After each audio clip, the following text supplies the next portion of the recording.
trace your photo, some of you still trace it. I'm gonna come around and give you another piece of tape.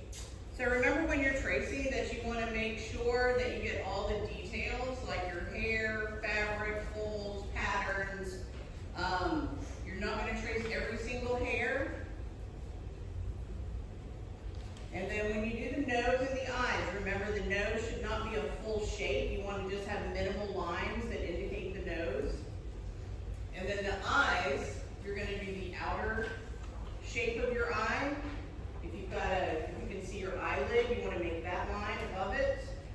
And then you want to do your iris. The iris is the round colored part of your eye. You want to indicate that inside of your basic eye shape.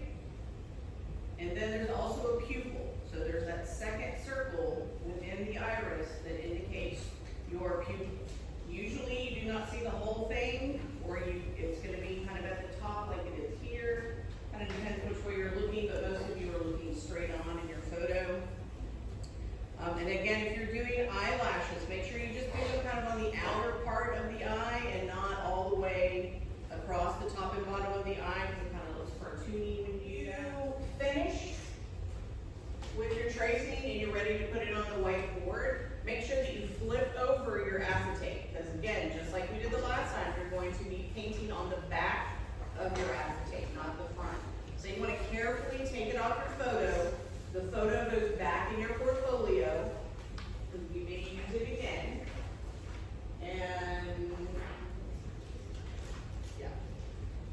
So you remove your acetate from your photo, flip over your acetate, and then take the acetate to the whiteboard at the bottom and top. Your name should be showing on the whiteboard. And then put your photo in your portfolio. What's good you need to do is pupils. So the pupil is the black part that's inside of your iris. So yeah, it's kind of hard to see. It kind of blends in, but he's got pretty big pupils. You won't see. You don't necessarily see the whole circle. You're kind of cut off the top. So again, as soon as you're finished with all of your tracing, then you're going to remove your acetate carefully so you don't rip your photo so you're going to remove the acetate from your photo, flip it over, and then you're going to take it down to the board that I gave you that has your name on it. You want your name to be showing, so you're going to flip it over and take it right here. You should have a piece of tape on the leg of your desk. You're going to tear that in half and put one piece at the top and one piece at the bottom. And then you will be ready to go. All right, you're ready? So now we're going to blend your own skin tone using these colors, which seems crazy, right? Because you've got your red, yellow, and blue, which are what kind of colors? Primaries, good. And you've got your black and white, which are linen, neutrals, right?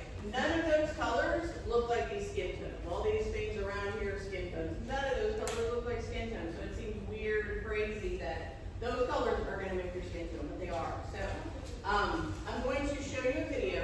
It's a very short little clip of a video, so we're going to first watch it, and then don't do anything yet. And then I'll go back through and walk you through it. Okay? So first, we will watch, and then we'll take. We're mixing primary colors to make skin tones. Yeah. I went ahead and used really cheap acrylic paints, so if you're doing the same at home, shout out to you. Did you guys know that you can mix just those 3 primary colors to make brown, and then to adjust it to create amounts of those primary colors?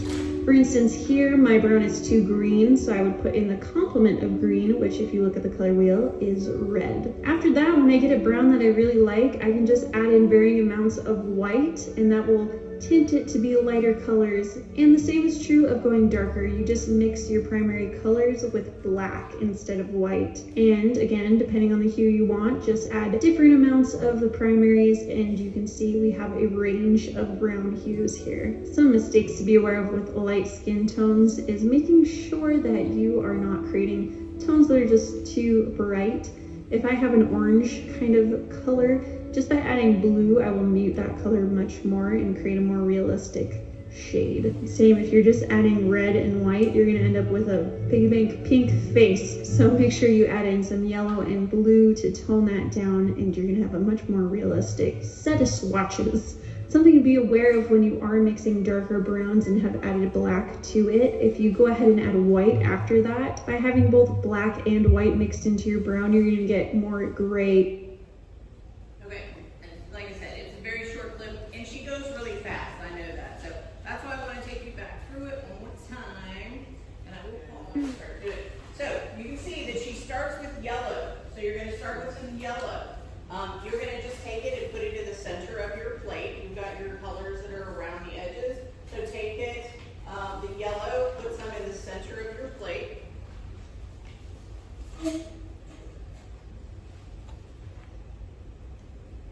And then the next thing she does is add just a little bit of red to it.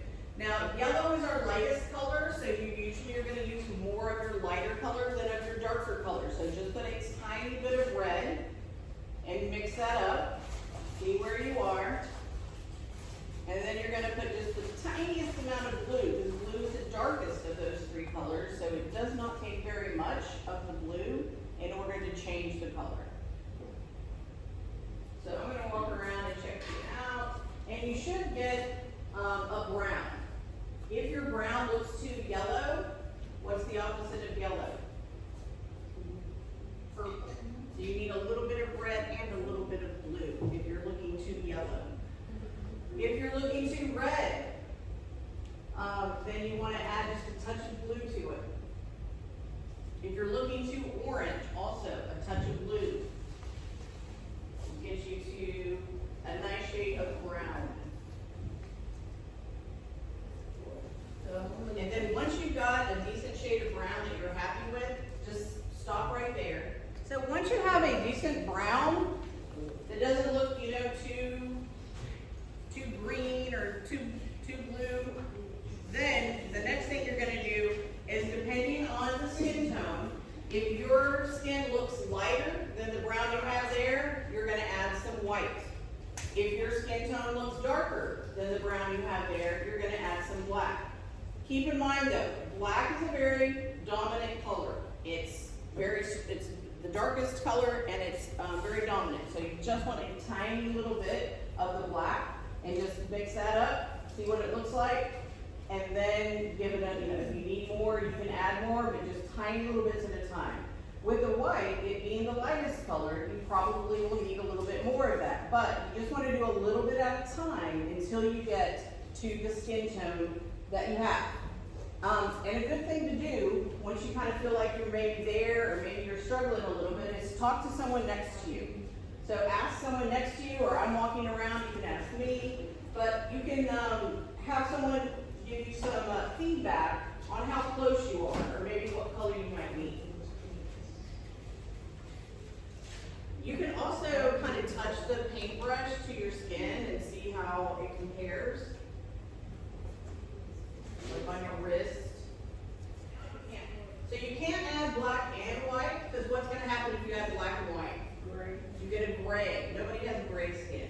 So don't add black and white. You have to go one way or the other. When you get the skin tone that you are happy with, and you've checked with the neighbor and make sure they're in agreement with you, then you can go ahead and this time you're going to do the opposite of what you did last time.